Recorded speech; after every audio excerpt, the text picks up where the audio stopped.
Very good evening to you and welcome to Talking Sheffield this Thursday evening. Alan Biggs with a warm welcome to the programme. By goodness me, it is a warm welcome. It's warm if you're outside this evening. It's certainly very warm in here. One of our guests, Uriah Rennie, needs very little introduction. Sheffield's former international referee is sensibly dressed this evening, more sensibly than some of our other guests, who will include an ultra runner, a friend of mine actually, called Simon Walkden, who has a website called Longest Day Run. Yes, that should send chills down your spine with the date of June the 21st closing in very rapidly. He's going to ask you to run as far as you can on that particular day for charity, all in a good cause. Uriah Rennie, good to welcome you to the studio. Your choice of shirt with predominantly blue and white is going to be a little bit controversial, possibly, with some people, but nevertheless, we'll forgive you. Well, thank you for the welcome, man. You know, when you choose clothes as often or as infrequent as I do, whatever you can, and I have to say, anything suits me. Yeah, it's better than a referee kit anyway. I'm with you, Alan Barker, who's one of the organisers. Now, we're going to talk a little bit about your career, Uri, which embraced 1994 to 2009, a distinguished Premier League referee, a FIFA referee. Also, Uriah here is the first referee ever to send Alan Shearer from the field of play. He also is a man who got to grips memorably with Roy Keane on one occasion. A little bit of a teaser there to some of the conversation coming up. But you're not going to go to bed tomorrow night, are you? No. We're organising in aid of St Luke's, of which I'm one of the patrons, a 12-hour walking football scheduled to take place at Hillsborough Leisure Centre, where a lot of the personalities from football, rugby, golf, TT, table tennis, basketball, golfers, a range of people, including my friends, families and supporters. I go into burn the midnight oil and listen to Paul Pashley sing and play football all night. Guy, with you, Alan Barker. Now, you're hoping to organise this at Hillsborough Leisure Centre. Yes. What's that, a Lees Hall Golf Club? Lees Hall Golf Club, yeah. Yeah, you're prepared to sweat in this studio for the sake of giving Lees Hall Absolutely. Yeah. Great golf club, yeah. So, what form is it going to take? Have you got teams already in place, or can anybody just turn up and do this? Yeah. If I can come in there, really what's happened is that it's going to be 12 hours continuous. Mm-hmm. It's walking. I've chosen the fact that we can get everyone involved. So it's a community event. So it's not about a team. You come down, you have a blue shirt and your red shirt, and dependent on when you come, you'll go on to a team, and clearly we want to make it as competitive as we can. So if a particular team, say Reds winning 5-0, then we'll change around to make sure the better players go on. So it's a continuous. So we'll keep the running score throughout the night. So we'll have doubtlessly something 300 goals versus 500 goals. Right. Versus red versus blue. So that's what it's about. All ages. Absolutely. All ages. Start at 9 p.m. Yeah. Finish at 9 a.m. 9 a.m. Yeah. Yes. Are you reffing this? Well, I'm hoping to have an easy night, but I'll start it off. And then, dependent on what the players are like, if they behave themselves, then I might take a step back, and some of my other colleagues will there. But you know, we've got boxers, got Johnny Nelson, so I might put him in there. We've got Mark Aston, all the team from the Eagles, they're coming. Right. So it should. The only thing we should really be worried about is that make sure people don't start running. Anything else? Because it's a natural reflex and instinct, isn't it? For those of a certain age, you know, I'm still young enough to run. I mean, you might have a few 70-year-olds there, whatever, but... Well, yeah, I think the youngest is going to be about 9-year-old with the parents coming. And also we have in Richmond Rocket, which is a women's only walking football team. And I think the youngest of those, and they're coming at 7:30 in the morning, they're 73 years of age or young. So, right. And there's 6 of them coming. Sounds like a lot of fun. If they do start running, that's when you get involved as a referee, yeah? Well, yes. And the whole point about it is it's fun, enjoyment, and it's about raising the profile of St Luke's, and also just giving that people the opportunity to be able to do something and spend some time and give some time. How much are you hoping to raise for St Luke's with it? I've not actually set a target. The reason why I said that, because I don't want that to be something that we just aim for. It's about trying to raise a profile. It's about trying to get someone to get involved. Because clearly, if someone, a youngster or whoever it might be, decide that they're going to clean cars or do something to raise some money, and if they've only made £3.50 and I've said that it's £10 to play, then that's unfair. So it's about giving the time. It's about getting involved, and it's about doing our little bit. That's all we can do. You're very much a community man. You're a magistrate. You give time to community that way. We'll talk later about the fact that you're the president of Hallam FC and have been for 5 years. And you're involved in quite a lot of charity schemes. Let me just say that if you'd like to sponsor this great effort from Uri and everyone here on behalf of St Luke's Hospice, you can do by going on to justgiving.com/Uri. That's not the full name. Everybody in football knows Uriah as Uri. I take it you prefer Uri to Uriah, do you? Or is it just stuck from an early age? It's just stuck. When I used to play football, if you said Uriah, I'd pass the ball to somebody else. If you said Uri, you got a chance. Right, so that's justgiving.com/Uri, URI. And all contributions gratefully received. Alan, Hillsborough Leisure Centre. Right. There's a swimming pool there as well, isn't there? Yeah. I believe so. Yeah. So it might be a few cooling off. Going in, yeah, cooling off, yeah. Yeah, in between all that. From our point of view, we've got a team going up tomorrow night to support, I say, Uri. Okay. From Leeds Hall. We've raised quite a bit of money towards it from the membership, which is fantastic. So, and when I say he asked me to help him out, then it worked both ways for us, didn't it? Because events we've got coming up at Leeds Hall for charity as well. It's as Western Park Cancer Research, so Uri, we both got involved with each other. This one for St Luke's, which is fantastic, and obviously Western Park, which is great as well. So it works both ways. He's going to help me, and I'm going to help him. Indeed, that's very, very good. We're going to take you back over your career. Later, as I said, we're going to have Simon Walton on and his website, Longest Day Run, this ultra running that he does that puts my mere 13 miles into the shade very often. He's also a Manchester United supporter, so I'm going to let him loose at you, Uri, in the second half of the show. And he's been making a list of all the controversies involving his team that you might have been involved in over the years. As you look back on your career, do those moments stand out? I mean, you're a very, very fine referee, but it goes with the territory, doesn't it, that you're going to be a talking point? Yes, when you go out there, you don't want to be the centre of attention, but clearly, as an arbitrator, you're there to make a decision when there's a point of dispute. And clearly, our game is such that I believe that, including the current circumstances, that we're clean. So when they appeal because they genuinely thought or think that they've won the ball or they've not done wrong. And so when I go, yes, you have, then effectively what I'm saying to you, you're wrong or you're cheating. Not in that sense, but it becomes very, very emotional, and the spectators is no different. All I will say is that every one of our referees are genuine, and you live by the sword, die by the sword, and therefore, if you put yourself in the public eye, then you're going to take some hits, and taking some hits, I think I have done in the past. You certainly have, but so is every referee. As you say, it goes with the territory. You're always a very low-profile referee away from the game. I don't recall reading a quote from you. I've never done an interview with you about refereeing. Now you've retired, it's a little bit different. But while you were active, you never spoke about it, did you? No. My view was that I'm there to do a job. It's very rarely that people will want to speak to you about the good things about what you're doing currently. And my view is that I want to be able to leave a legacy where people are encouraged to go into the career and into refereeing. And it's not just about getting things right and wrong. It's about taking the opportunity, it's about having a go. It's about moving the community from one level to the next.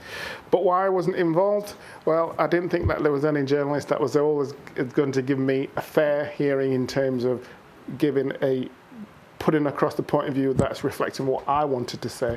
Maybe it was because I wasn't prepared to actually work too closely with journalists, because they've got their job to do similarly, and I've got my job to do. And sometimes it doesn't work. You just have to draw a line and say, well, it's not for me at this stage, and move on. You're quite right in the sense that when journalists want to speak to match officials, it's not to say what a great game you've had and to comment about the great game. It's always about those incidents. But it might not be that you've made a mistake. It might be that you're explaining why you got it right, and that enlightens everybody. Yeah, but my view is that the fact that I'm there to make a decision, if I point to so that red gets the ball, then that's the decision. I'm not going to change my mind, because at the time that is the best decision I can give. And I think that you've got to be positively right, but sometimes you're also positively wrong, and that in itself has a cumulative effect in that if you don't show hesitation, provided that you're not willful, players want you to be decisive, and sometimes being decisive helps you take the game along, so you're not going to be swayed by the players, management, and everybody else coming after you and surrounding you. So my view was that I did it my way. You did it your way, yeah. You certainly did. Well, you were an instantly recognisable figure, a very imposing figure, a very fit referee. I thought Keith Hackett at one time said you were the fittest referee the Premier League had ever seen. That was last year. Yeah, that was only last year. It's regrettable that you had to retire so early, really, because of injuries. You've been retired 10 years now. Yeah. Well, 45 when you left. Yeah, the thing is that I came off FIFA at 45, and at 09 I finished because of injuries. But because it was a job, I could still go back, because obviously there's no age limit. But clearly, Father Time does catch up with you. And when you've been running around and doing what I've been doing in terms of the contact sports and training, then it catches up with you, as we all know, in terms of dodgy knees. Oh well, don't do that. I've got runner's knees. There's no question there. For those who, just to recap, Uriah started refereeing in the Football League in 1994. In 1997, he was promoted to the Premier League. He was on the Premier League for 12 years until 2009. You corrected me quite right. It's only 6 years since you bowed out from the Premier League, and you were on FIFA for 5 years, 2000 to 2005. Two incidents sort of stand out for me. I don't know what only it is. Two. Only two. I could go on, but I don't know what it is about you and St James's Park at Newcastle. But it was there that in 1999 that you issued Alan Shearer with his first red card. When I researched it today, it was for persistent use of the elbow. It wasn't just for one elbowing. No. I could actually just say yes and no. You can if you like, but but the point being is that when you are charged with the responsibility of being guardian of standards, you have to do what you think is right. And no means no in anyone's language. And the estate that I came from, a tough estate, same as Al. If you're told not to do something, you don't do it. But if you do it, then you must expect action. So those who won't hear will feel. So he was warned more than once. But it can be a straight red just for one, can't it? My view was that I was looking, and generally if someone's going to hit you and going to strike you, it's a clenched fist. That's the martial arts strike. If it's open... And you do martial arts. Yes. So when you look at what was happening, there was an element of, no, it wasn't a strike as such, but it was design, it was deliberate, and so therefore things happen, and you have to take the. How did he take it? Well, I think he enjoyed the showers before the rest of it. So he cooled off. I think the thing is that it's one of those things. As a centre forward, regrettably as it was, sometimes you get away with things, other times you don't. I mean, I think on that occasion he didn't. But that doesn't make him any less of a player. No. And I suppose... Did you learn from it? Well, yes. So I had a long time to learn from it. But, if he wants to come and sign at Hallam... Hallam FC, of course. We'll talk about that in the second half. I'm going to have to welcome him with some padding. Yeah. You know I'm going to mention the other one now. You know which one it is, don't you, as well, don't you? It was the northeast again. I don't know why I just said St James's Park. It's the northeast of England. That was at St James's Park with Shearer. It was at the Stadium of Light, Sunderland against Manchester United. This was 2002. When, shall we say, you got to grips with Roy Keane. You're the only referee really who has. the only person really on or off the field, I would suggest, who's really got to grips with Roy Keane. Now, this was a running battle, wasn't it, with Jason McAteer, Sunderland, Manchester United, and you intervened. But actually, you were praised for that because you tried to diffuse something. Yeah, there was two schools of thought to that one in terms of, if I'm stood there, I need to protect the players both physically and mentally, because if someone was abusing someone and sort of verbally, then I will deal with that. So when I went in to try and stop what was likely to happen, it was because I knew that had he got older, and then things would have gone. Football would have been the loser, would have lost. So I dealt with it in that way, the best way I could. There are those who thought that I ought not to have, because a lot of the people that the referees for Sunday mornings in local leagues were saying, well, we can't do that on a Sunday, because if we go in a Miners Arms versus Queen's Head, and this is going to happen, they're half drunk and they're all on the sideline. We can't encourage our referees to do that. No. And so therefore, when I said earlier about responsibilities, then I have to then look and say, well, was I correct? And I think where I was at the time, I was correct to do that, because it stopped mass confrontation, and it stopped the football being dragged down into, I wouldn't say the gutter, but certainly in a negative effect. But I also understood that Miners Arms versus, sort of red line, you really can't sort of go in and start pulling people apart, because it's a dangerous way. It wasn't textbook, was it? It wasn't, no, but it was effective, I think. Yes, because you restrained Roy Keane. You virtually manhandled him and stopped him going for the throat or wherever of Jason McAteer. And at the time, there was a raging debate about whether you were right or you were wrong. I've got a feeling, I think the media came down in your favour there on that one. What about your bosses, though? Did you get asked to explain yourself or reprimanded, or did you get told you did that? Because Philip Don was supportive, wasn't he, your boss at the time? Yes. The issue was that, how did I choose to go for Roy rather than Jason? I would think that if I'd have gone for Jason, then Roy might have got a free punch. But I don't think Jason was going to attack Roy. No. So when I decided to actually get in between the two, my view was to stop it.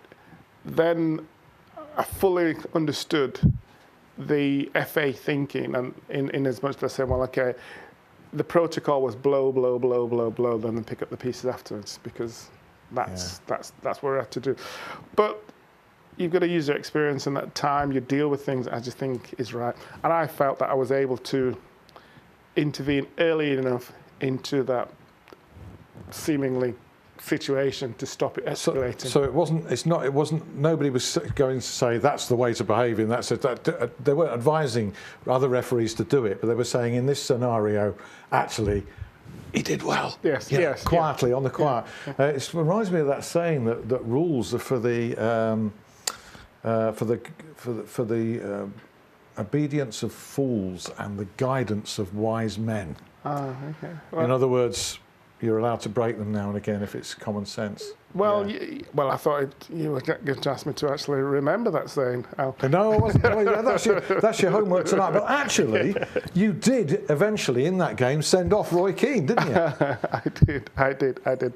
Well, he just carried on. Yes. And then that was the other issue, is that you, as an official, you've got to think, well, why should sort of one player, maybe 8% of the player on the field or the staff, take up 90% of your time? Right. And effectively, that's what happened. So there was also the school of thought, and on reflection, what I did after, I said, well, maybe it would have been better just let him do what he wanted to do, and get rid. But then I would have let myself and him and the game down. So you wouldn't have managed the situation, which you did by managing or manhandling a player. It was an interesting. Did any player ever intimidate you?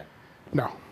Absolutely. No, not at all. I never felt intimidated in any way, shape or form by the crowd. In a few minutes' time, I'm going to unleash a Manchester United supporter on you because we're approaching the break. Yuri, more chat from you about your refereeing career, more on this walking football marathon. Thanks ever so much, Alan Barker. Going to substitute you with Simon Walkden. James Gregg's going to come in, and we're going to see you in 5 minutes. See you.